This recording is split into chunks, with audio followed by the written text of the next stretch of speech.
So tonight we have a great guest, super inspiring human. Her name is Erica Lee Moomey, and Erica is a master hair cutter. She's a session and fashion week stylist, L'Oreal professional, national educator, and she is a true force to be reckoned with, my friends. You're going to notice that. In 2020, she joined the team at Smith & Sims Hair Co., which she is the artistic director and a lead stylist of that in that salon. And she's also a part of the Beauty Underground artistic team, which if you're not familiar with that team, definitely go check it out. Super inspiring. She's been published worldwide in Hairbrain, Elevate Hair, Aesthetica, Modern Salon, just to name a few. And guess what? She just won Hairstylist of the Year 2021 at the Midwest Hair Awards. So how stoked are you to meet this person? Say in the comments, how stoked are you? All right, everyone in the comments say, hello, Erica. Hey, Erica. Hello. Thank you so much for being here. What you all don't know is Erica is actually on vacation in San Diego, and she was cool enough to spend her time with us tonight. So we're extra stoked. Yes, thank you so much for having me. I'm so stoked to be here, and I apologize for my hotel room background. Well, hey, that's all good for us. We're just happy to have you. So tonight we wanted to talk about living life on purpose, and I got to actually be introduced to you when I saw you with my friend Carlo Novoa on his show, and there just was such a like an authenticity that came through with you that I was like, I wonder if she'd want to join me on my show, because authenticity is so key. And it just seemed like everything that you do kind of has this sense of purpose behind it. So, I guess to ask the big question, what has kind of created that for you? What has created that sense of being so purposeful? So I feel like for me, there's so many little things that have brought me to the point of living life with a strong purpose. And I feel like a lot of them kind of bring back to almost like head back to the same thing. And it's, we're only given one chance. And I feel like personally, the first like 3/4 of my life or time here, I feel like I really struggled with, accepting who I was, or even understanding who I was. So I spent a lot of time investing everything I had trying to be somebody that I wasn't. So because of that, it's hard to not feel like I wasted a lot of time. Obviously, like I know that I wouldn't be who I am now if it wasn't for that time in my life. However, because of it, it really has brought me to a position in life where I want to have purpose and intention behind every single thing I do, because I don't want to like regret wasting time, or, I want to be able to take the parts of me that maybe are different or harder for myself or others to understand and understand them. So I think a lot of it comes back to like self-awareness too. Yeah. Was there a point that kind of happened, or something that shifted you from that place of trying to be more like what you thought you should be into being like, okay, I need to start to understand who Erica is? Yeah. So when I was 25, I was engaged to a man to be married. And if you don't know me, I'm gay.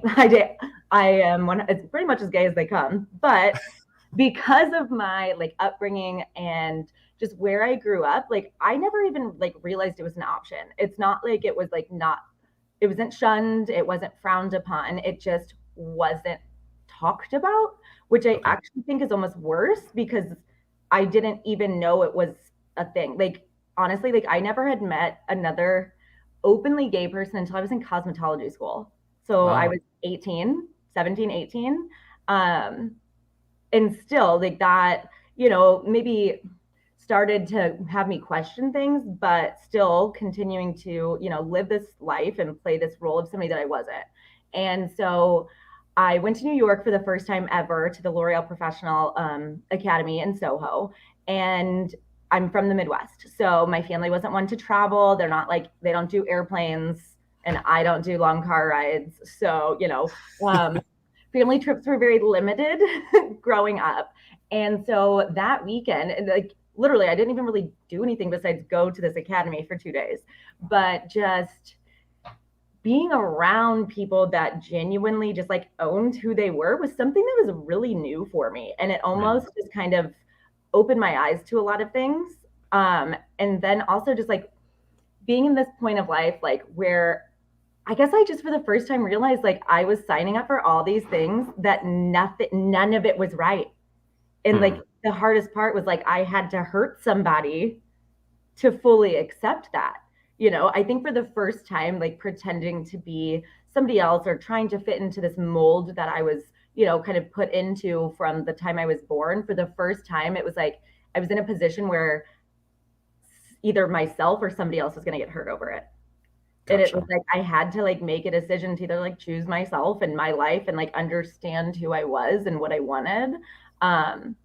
Or, fast forward a year and be living in a situation that I don't want to be living in where I'm not happy, or, it's like, that's a big part of your life. So if I wasn't happy in my at-home life, how was I supposed to be happy in my like career life, which has always been something that was extremely, extremely important to me. Yeah. Yeah. That's a big point. And, it is interesting because it seems like very often that kind of pain trigger is what kind of wakes people up and says, oh, wow, like I've got to do something different here. What do you, I mean, because that was a courageous thing to do, of course, to like show up and be like, hey, I can't go through with this, or I'm not sure exactly what happened, but it takes a lot of courage to show up and say like, this isn't right. Like, what do you feel like gave you that courage to be able to say, I have to make a choice for myself? Fear of regretting not allowing myself to be who, not even allowing myself, like even taking time to search and find out or see like what options I had in life out there. Everything I was doing was literally checking boxes and like wrapped in a bow to be like pretty in this like, house with a white picket fence. Like he wanted kids. I didn't want kids. Like there were so many things that I was like stuffing or suppressing in order to like show face in a certain light. And it's like, it's insane to me now looking back, because even people in my life that were like the closest to me, that were like my ride or die people, like I had them fooled. Like that's not good. That's not healthy relationship wise for like friends, family, clients, I mean, and that was one of the hardest parts of it all. Like it was harder to tell clients that I was calling off a wedding than it was to tell my fiance I was calling off a wedding. Yeah. Which is really morbid when you think about it. We do create some incredible relationships with those clients. And I lost some over it too. So I think too, like I've always been, because this is going to sound contradicting, but I've always been an extremely rebellious human at the same time. But so I almost feel like part of me, like once my mind was made up that I was going to make these changes, like there was no going back. It was like, I was hitting the ground running. And basically, I mean, from an outside view, probably looked like I was blowing up everything around me in my life, for those that really did not understand what I was going through. Like it probably looked like I was self-sabotaging, when in reality, I was like waking up for the first time almost. Yeah. And what was that like when you started? Because, from the outside, people are like, oh my gosh, what the hell is Erica doing here? Like she's blowing everything up. Like what's happening in your mind, like in your heart at that point? Oh, it felt so good. I remember, so this would have been the first time I lived alone or like lived with roommates, basically lived with somebody that wasn't, my family and or my ex-fiance at the time. So I didn't want to go back home to stay with my parents. The option was always there, but I was in this position. I was figuring out, I didn't even know how to articulate what I was going through. I just knew it felt right. So I was living off of a feel rather than explaining myself, because like, why? That like when the time is right, I'll explain, but I wasn't there. So like, I slept in my car a couple nights, and then I moved down to this downtown St. Louis. And a lot of people like had a lot to say about that. If you know anything about St. Louis, like I love it with all my soul. Not everybody feels the same way about, crime and whatnot. So I moved in with 2 new roommates that were acquaintances. I had probably met them twice. And it was this gorgeous house that had been flipped. And I just remember I had moved in by myself in the snow up 3 flights of stairs alone, like no help. And I was out on the fire escape one night. I think it was like the second night because my roommates were both in the service and they were both gone. So I had this big haunted house alone for the first night. And I just remember sitting on the fire escape and like in the snow, no coat on, just standing there, like looking out with this huge grin on my face and being like, this is where you're supposed to be. Like, this is it. And that's like a weird moment that I don't know why I remember it, but I also know I'll never forget it. Cause it's like, I knew in that moment that everything I was doing was right, regardless of it looking like I was setting my life on fire. Wow. Yeah. That's cool. It sounds like kind of your intuition kicked in instead of like all the stories up here of what you should be and shouldn't be. It's almost like the intuition kicked in and like, 100%. hey, you're on the right track here. Yeah. And it's like, I don't think I ever allowed myself to feel that way before, you know, because like you said, consistently, like I didn't ever let myself to just be or feel naturally, you know, it was always like almost like playing a role. Yeah. Yeah. And I'd imagine that there's lots of people out there watching going, yup, uh-huh.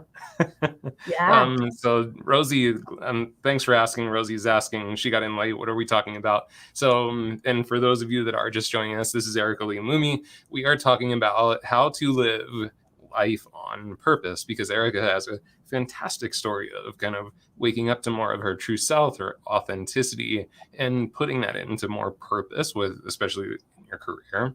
So let's kind of head that direction, because, you know, you had this epiphany, you got the intuitive hit, like, all right, you're on the right track here. So once you started to feel that sense that like you're on the right track, what did you do for yourself that helped you to start to understand, like, oh, okay, this is who I truly am. And like, this is where you start to develop that purpose. So I would say, I mean, there were so many different ways in the beginning that I was like trying to figure out and understand, you know. I really started to give myself the opportunity to just understand myself. Like it kind of like bothered me for a long time. Like, why did I act like that for 25 years? Why did I feel like I needed to be somebody else in order to be like, you know, loved in the right way or approved by like certain people? Like, why did I care? But also like, what started that in the first place? You know, because that's a learned habit. Yeah. You know, it's not something we just are like, I think I want to be that person today. Like it doesn't, like there's a reason behind it.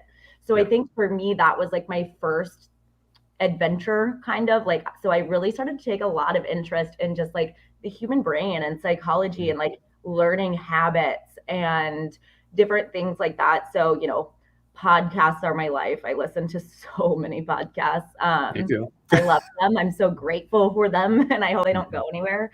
It's hard to find the right ones, but once you find the right ones, oh, it's good. So podcasts, I love to read. And that was something I hadn't been doing for a really long time. So I like started reading nonstop. Like at first I felt weird about the books I was reading because they would be more like self-help books, but really they weren't, because they were more like, you know, books that are about business, but more like the psychology behind it, or just like, you know, different, why we have different sleep habits, or just like Enneagram, or, you know, just anything I could find that kind of gave me like some deeper explanation on just natural habits that I had was everything. Yeah. And I still am constantly reading and searching and trying to learn, you know, daily. Well, and I saw on your reading list that you and I have a favorite book in common called You Are a Badass by Jen Sincero. Yes. There's 3 now. Yeah. Yeah. She's so awesome because it's so like just straight in your face. Like I love her style. I like the, have you read the 2 by, Mark Mason? Is that his name? Mark Mason. Possibly that. Oh my gosh. It's the orange one. Literally the reason I bought it is because it has the F word in the cover. Oh, the art of not giving a bleep. The subtle art of not giving a, yeah. So there's that. And then there's the second one that's a book about hope. And they're both mind-blowingly. I've read them like 10 times. Like they're Cool. so incredible, and they're very similar to the You Are a Badass book because they're so straightforward. It doesn't fluff anything about it. And I love it because like he literally says, like, I'm not a psychologist, I'm not a scientist, like I'm just a human that has a lot of ideas. And I feel like I'm very drawn to that. Like I don't want to read the fluff. Yeah. So if you're looking for great books, There you go. hit up Erica because she'll lead you in the right direction. Yes, I So have you a started whole to list consume all these. Yeah. So you started to consume all these different books and like started to read. So how did that start to clarify things for you? So it actually kind of, I learned a lot. And then I also started, I started to chat with like my doctor and things like that. So like this, I don't know that this connects, but I feel like this is something that has helped me in so many ways, learning that I didn't know about myself previously. So throughout this like journey of like trying to like, we'll just say self-awareness, I learned that I have a processing disorder. And I also learned that I am on the spectrum, and I had no idea. So learning these things actually was probably the best thing that could have ever happened to me, because like certain, just like, just in regular classrooms or things like that, like struggling to learn maybe in the ways that our classrooms work. So like learning this was huge. Like it almost set off like another epiphany for me, because it's like the more I can understand about the way I naturally do things, the more I know how to handle or take on or move through like opportunities I'm given or things like that, which then opened my door with education. Because that for me like made it all come full circle, because I always had a dream of becoming an educator, never really knew how I would get there. But then once I learned this about myself, it was like it set off this light bulb for me that holy, like I know I'm not the only one out here who's like in these positions. And so learning about like quantum learning and adult learning and stuff, like literally was like setting off alarms in my brain, and it's been so helpful. But it's crazy for me to think that if I never would have taken the time to learn the why behind my previous actions, would I even have any clue? You know what I mean? Yeah. That's so cool because, I love hearing these stories because I feel like they all kind of have a similar train, which is that, you had these certain experiences and maybe you questioned the experiences, weren't sure why you were going through these experiences. But then if you kind of go into that self-discovery phase, you start to recognize like, oh, okay, this is why I went through that. And it's so cool because this idea of you digging into all this information opened up all these doors and then fueled part of your purpose, as far as how I'm sure this is part of how you teach, right? Yeah, it has a massive role in how I teach and how I connect with others just in general. Yeah, so cool. So from that point, how do I ask this question? I'm trying to think of a better way to ask that question, because I'm sure there was kind of this transition period where you're sort of having to try on different hats too, right? Like there wasn't just this epiphany moment like, oh, hey, I'm gay and I'm going to move out and like, I know exactly who I am. Yeah. You kind of have to try on the different hats and go, ooh, yeah, that hat doesn't actually work, So, what was that process like? So I feel like I'm still in that process, Oh, okay. So I'm naturally a curious human by nature. I always have been. So I'm drawn to everything pretty much. Like I like to dip my toes in all of the water. Me too. I'm there. Maybe even for longer than I should sometimes, just to try it on and make sure I know it's not right before doing it. But yeah, I mean, I've definitely been in that position. I'm in that position in some ways, like even now, but I feel like that's also part of the process to really understand like what interests me or what I feel like I need to take a deeper dive into when it comes. I mean, and that's it. I mean, I feel like it can be so broad with that, like, different hats, like as far as like, but at work or like in life, I feel like I've tried on so many of those like different types of things. And really just learning from them to be able to like push forward. I'm trying to think. So like, I feel like at first, like I wanted to be an educator in all things. Yeah, no, no. Definitely more of like a streamlined thing is better for me. I really thought I was gonna be this like famous colorist. No, and it's crazy because my obsession is cutting. Never used to be, but I had to try that hat on and be guided in the right direction, you know, to even open my eyes to that. Like it was never even an option in my brain, you know, when I first started. But I really do feel like having that self-awareness or like understanding why I do certain things or like naturally or why, you know, we react to certain things, you know, versus taking the time to decide how we feel about them first or before we move forward or say something or you know what I mean. I feel like those types of things are so important, and without that, like it's hard to have purpose behind everything if we're just going in and like allowing things to happen all the time, because then it's like if I'm allowing things to happen, how is that any different from what I was doing before? Yeah, I love that. And the thing that I really am stoked on that you're sharing too is that I think that that's how we do kind of find, okay, what is authentic to myself? Like because like you said, you started with this concept that, oh, well, I'm going to be a colorist, which by the way, we have a lot in common because when I first started my apprenticeship as a hairdresser, I was like, oh, I really want to just be a colorist. And haircutting was like, whatever. And then I started to play more with haircutting and I was like, oh my gosh, what was I thinking? I love haircutting, you know? But you know, to your point, and I've definitely had the same experience in my career too. You have to dip your toes in a lot of different ponds and go, oh, okay, like this pond feels pretty nice. I'm going to put like a full foot in there. And, you know, that's how or you dip your toes and you're like, I don't like this at all. Okay, I'm out.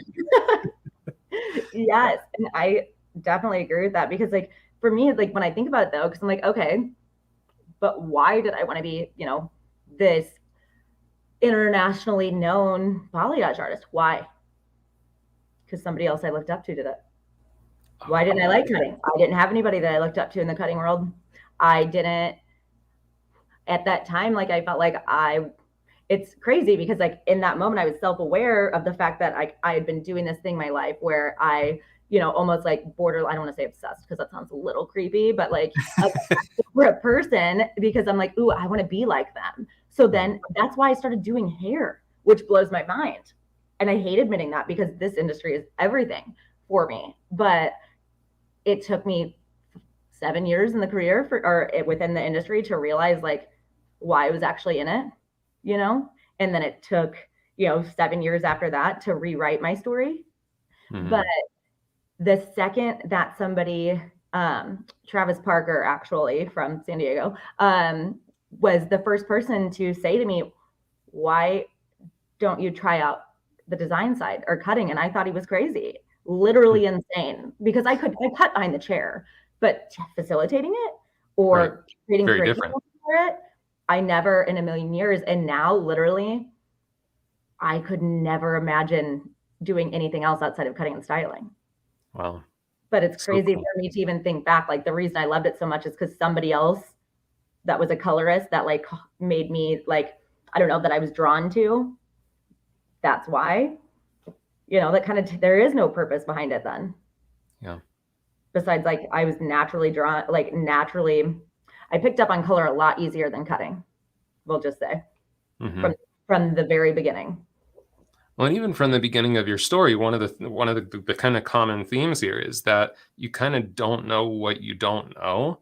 And it's like, it does. I think this is the great thing about community, because in community, then we have people to say, hey, you know what, have you ever considered, or, you know what, I see inside of you. And they, you know, people outside of us a lot of times are the ones that open the door for us and go, oh, wow, yeah, I never would have considered that. Yeah. It's, you know, sometimes it does take other people to see things within us that we never would see.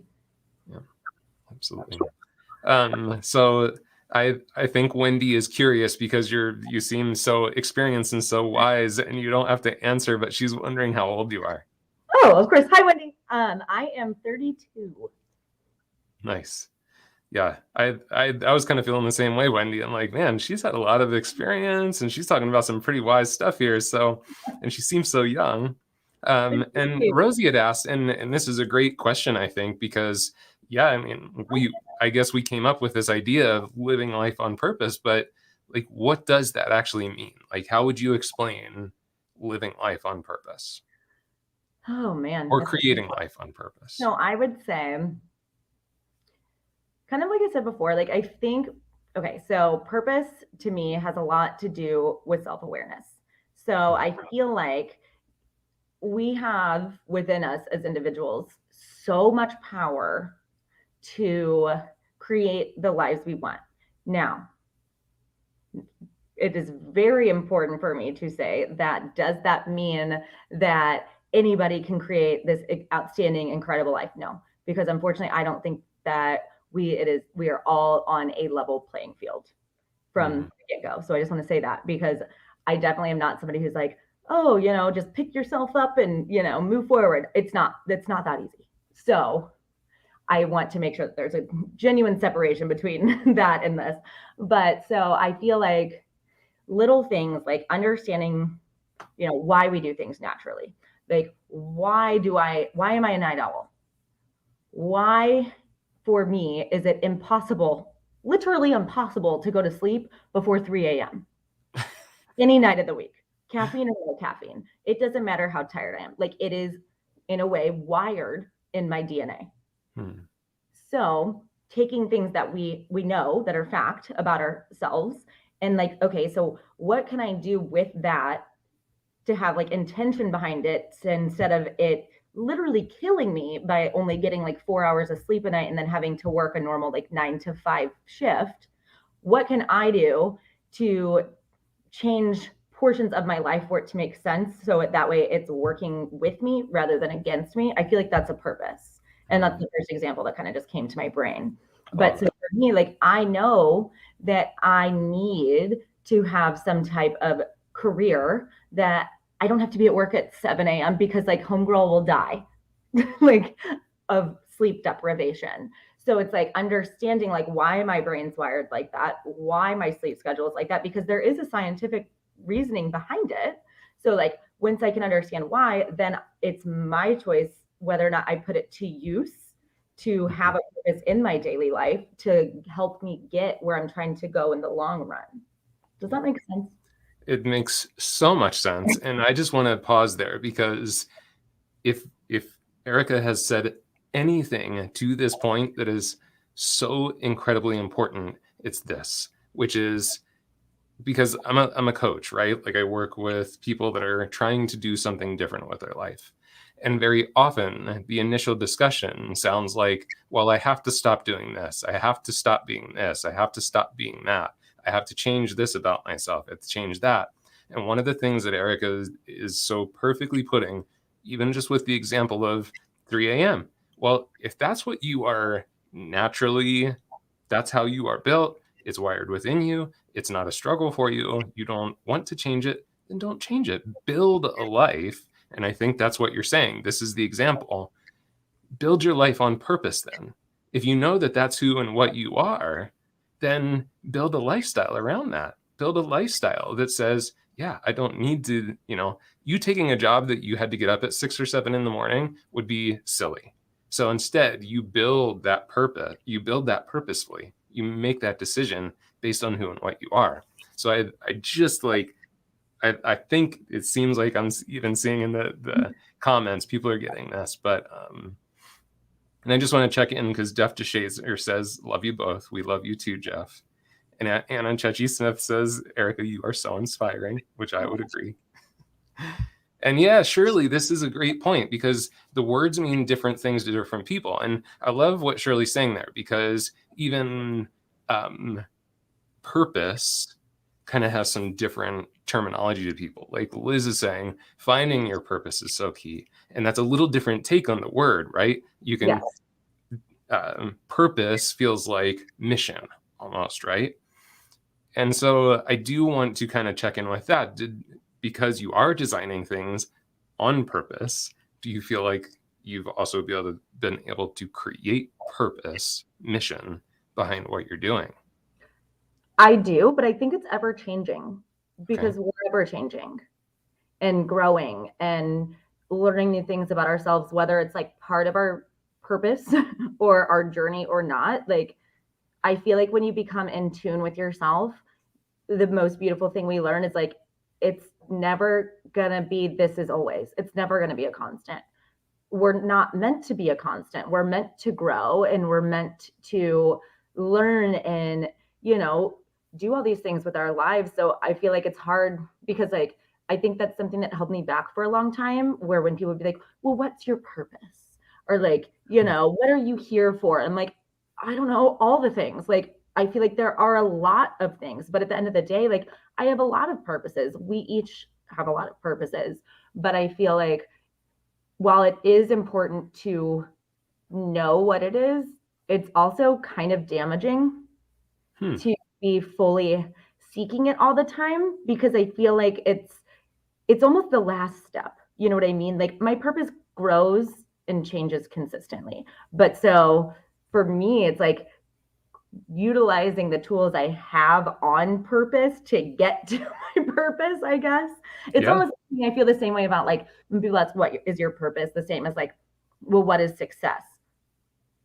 There's a whole lot of like success could be literally remembering to brush my teeth, but it could also be, you know, working with, you know, an individual behind the chair and seeing them just like genuinely love who they are for like the first time in a long time. That's success too. You know, success is leaving a legacy, but it doesn't have to be that big, you know, like it, I think it's kind of hard for our, I feel like society's put it on us like we have to have these like success and we have to have this purpose and we need to know exactly what it is from birth, which I also think is why it was such a struggle for me to like almost have my epiphany, because I felt that weight on my shoulders to learn these things so quickly. And it's not a thing. I mean, good for the people that are in those positions where they know. I mean, that's incredible. But but like, I feel like even some of the most incredible people I know that know their purpose from, you know, early on, it's constantly changing and growing. Because once again, we as individuals are. Yeah. So, and you mentioned, and I want you to go just a little bit further with that, because you mentioned that sometimes maybe being so obsessed about it, having to have purpose, can almost be detrimental. So, what would seeking that, how would that be detrimental? Because I think whenever we put all of our focus on one thing, we end up putting blinders on and we close ourselves off to other experiences. So for instance, like just because this is what I've spoke to so far in the podcast, I feel like it's not like a huge thing, but like so when I started as a colorist, my blinders were on. I had no idea what kind of world was out there when it came to session styling and when it came to, you know, the art of cutting hair, you know, and curriculums and stuff. And it's like because I was so focused and I was convinced, because I had convinced myself that becoming, you know, a colorist that was my purpose. That's why I was Right. here. But then I overlooked the whole point of all of it, which for me is human connection. So I think that in that way it can be detrimental. I don't think it's detrimental to have a purpose by any means, but I think continuing to be open and seeing everything else that's happening around us is the most important part of the whole journey. Otherwise, how can we learn and grow and overcome and connect? You know, we miss out on all of the good parts when we're so laser focused on one goal.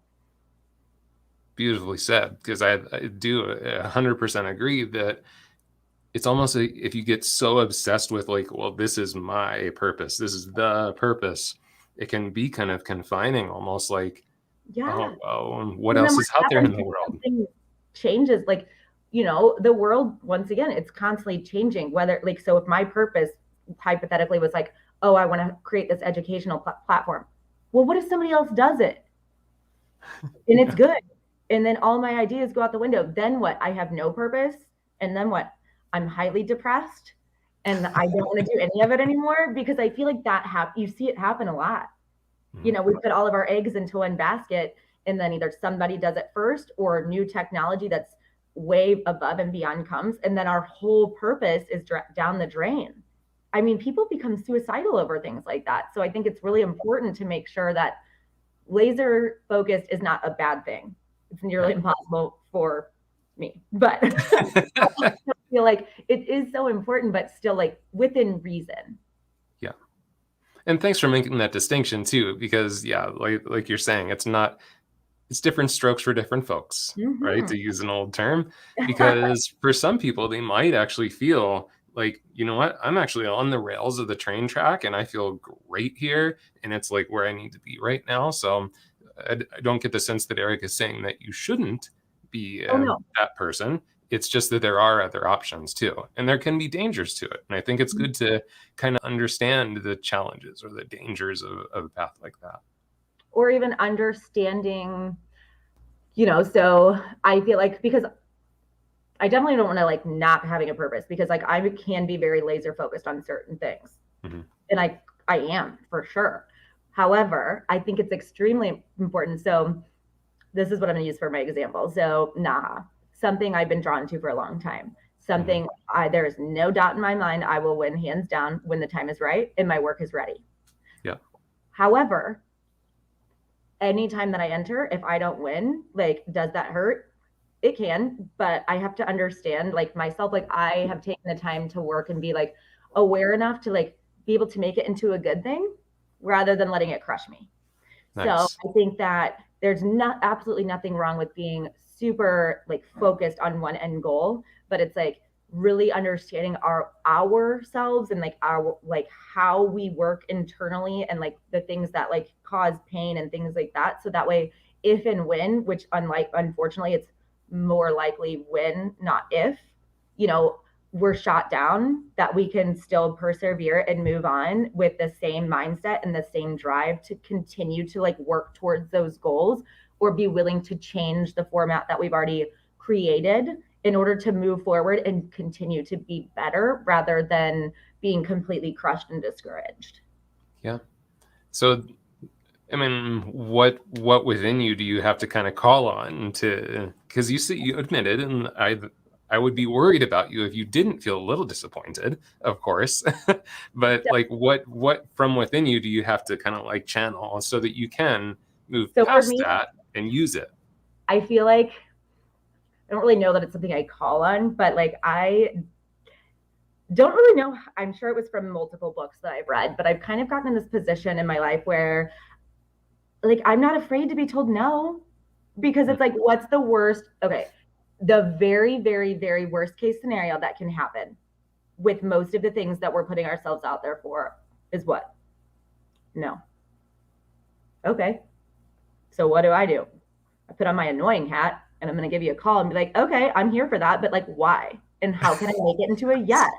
And like, I'm going to annoy you for this many months over and over until you give me a yes, because otherwise, how do we grow? Like, I almost feel like I like turn it into, I like a challenge, Mm-hmm. So it's like, okay, so you told me no. It's like a light goes on in my brain and I'm like, challenge accepted.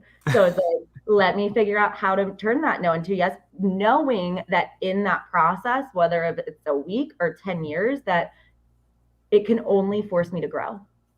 Mm. Yeah, I love that. And I love that and I guess it could be courage, but it also could just be like natural personality trait that you have the willingness to like kind of come back to it and say, okay, well, why not? And like, how can we turn it into a yes? I love that I question. drive myself insane thinking about it. So I feel like you might as well go to the person that gave you the no in the first place, because otherwise, what are the stories we're telling ourselves? Yeah. I tell you, they're probably a lot more damaging and over the top than the reality of it, because it could literally just be something like, oh, this part we didn't like. Okay. So you change one thing and you could have gotten it. Otherwise, like, we're like, oh my gosh, I'm the worst. I'm this, I'm not that, I'm not this, I'm not that, and then we spiral and spiral and spiral, which ends up being not healthy, because, most situations we don't really know how close we actually are, but we tell ourselves we're light years away especially if it's things where you're not getting feedback, or you're just like, thank you for your whatever, peace out. It's like, okay, well, like, it's not that hard to just ask why. Because if we're in a growth mindset, then that's part of the purpose is growth. Yeah, it reminds me of did you ever watch the movie The Secret? Probably. They actually had a movie, and that it was they started with the book, but then they actually made a movie with it. And the movie's all right. Like, it was actually kind of my first introduction into the concept of law of attraction.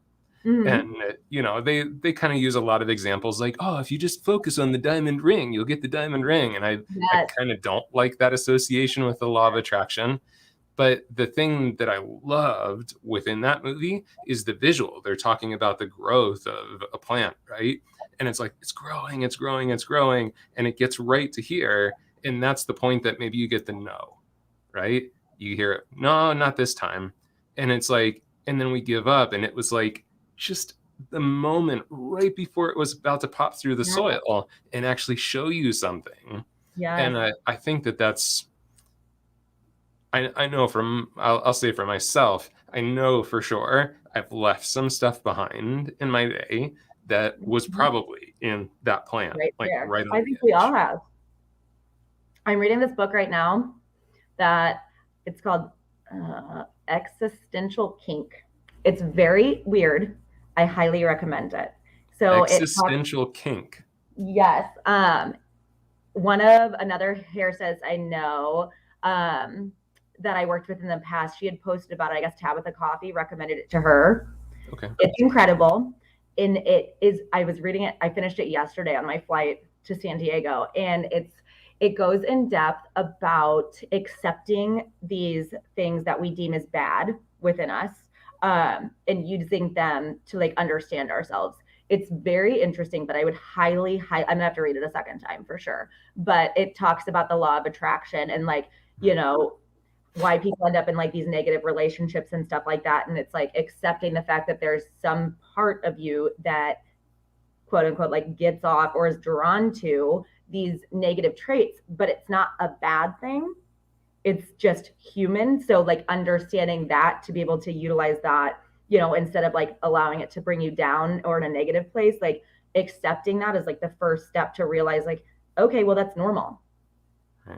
So like, how can I turn it around? It's like basically like talking about like, once you're more aware of things, even if they're negative, you can utilize that in the understanding to move forward. It's very interesting. I would totally read it.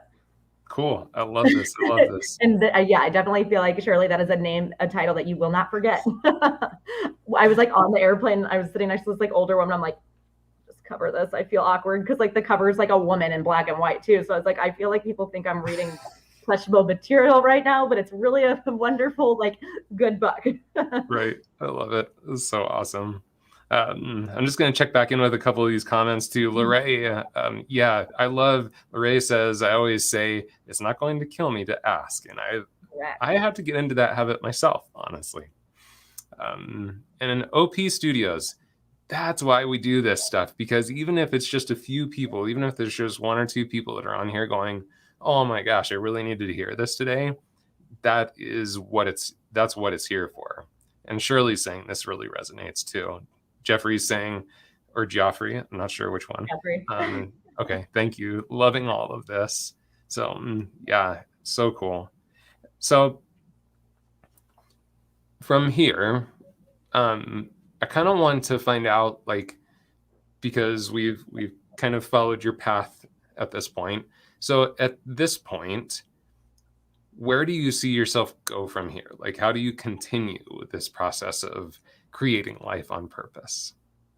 So for me, I feel like continuing to understand like just my habits and my processes and the way I react to things or the way I resonate with things. Like that's something that I like to put a lot of focus on because I don't know, I want to understand why I do things. I want to understand why I'm the person I am. So that way I can utilize that, like to once again, connect with other people and grow from there. But like, I feel like, we all have our flaws, I am the world's biggest procrastinator on the planet. And like, it's so annoying because I know I do it and I'll be in this, I'll do something early, like to not procrastinate. And it's like this subconscious part of me will still half-ass it because in my head, I know I still have a week to get it done, meaning I'm going to completely redo it the night before and like want to kill everyone around me because I'm like so stressed out over it. I know these things, but I still do it consistently. So it's like trying to understand like why I do that.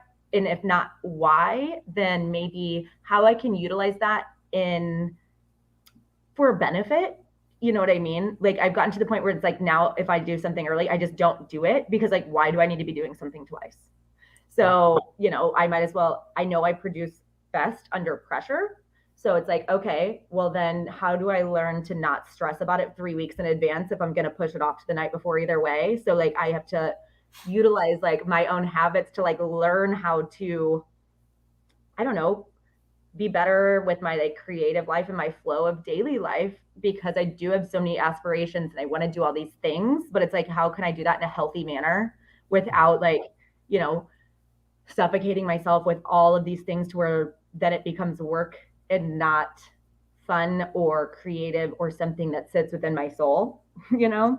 Yeah. So yes, acceptance, understanding myself to accept it, to utilize it for a purpose, to get to a purpose.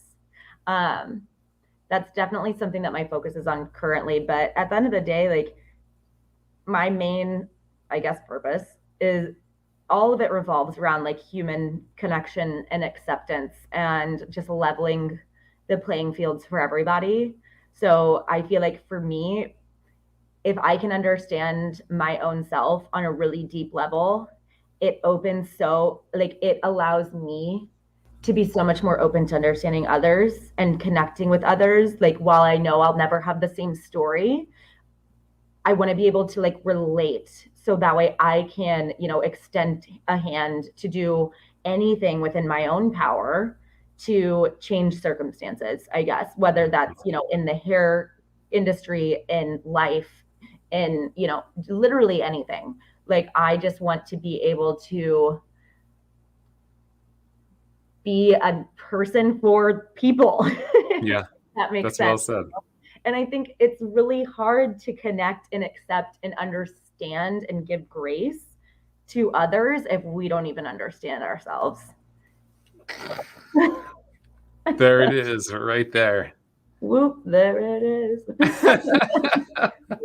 I mean, honestly, all the great sages have said something to that effect, right? Like, we have to go here first. Yeah. And the way that you just explained it, I think, is really, it's really current because it's like, hey, if I can't even understand myself, how am I going to be that person to understand other people? That's beautiful. We can't accept ourselves. How can we accept somebody else? We dismiss them. Yeah. And nobody deserves to be dismissed. You know, what is it, RuPaul? If you can't love yourself, how the hell are you going to love somebody else? Wise words by RuPaul. The wisest. Well, Erica, thank you so much for taking time with us tonight. I know that you're watching the comments, but I think there's a lot of people out here that have gotten a lot from this show. And if you're watching afterwards, you know, please go give Erica a follow, connect with her, because like she said, that's what her purpose is connection and being with people. So make sure you go connect with her. Anywhere else they can find you except for Instagram? So everything that you can find me on is pretty much my name. So Erica Lee Moomey on YouTube, which is still a working process, so I wouldn't waste your time just yet. I have my own website. It is also ericaleemoomey.com, Facebook, all of the pretty much anything that you can have a handle on. It's my name. Beautiful. Keeping it streamlined. All right, last question. What's the next book? Ooh, I don't know. Oh, that's hard. Oh, wait. I was wondering if maybe you had something lined up. No, I did just buy one. I can tell you what it looks like, and I can't think of the name. Oh, it's going to drive me nuts. It's purple. I got that. It's about having like hard conversations in the workplace and in classrooms to just be more inclusive.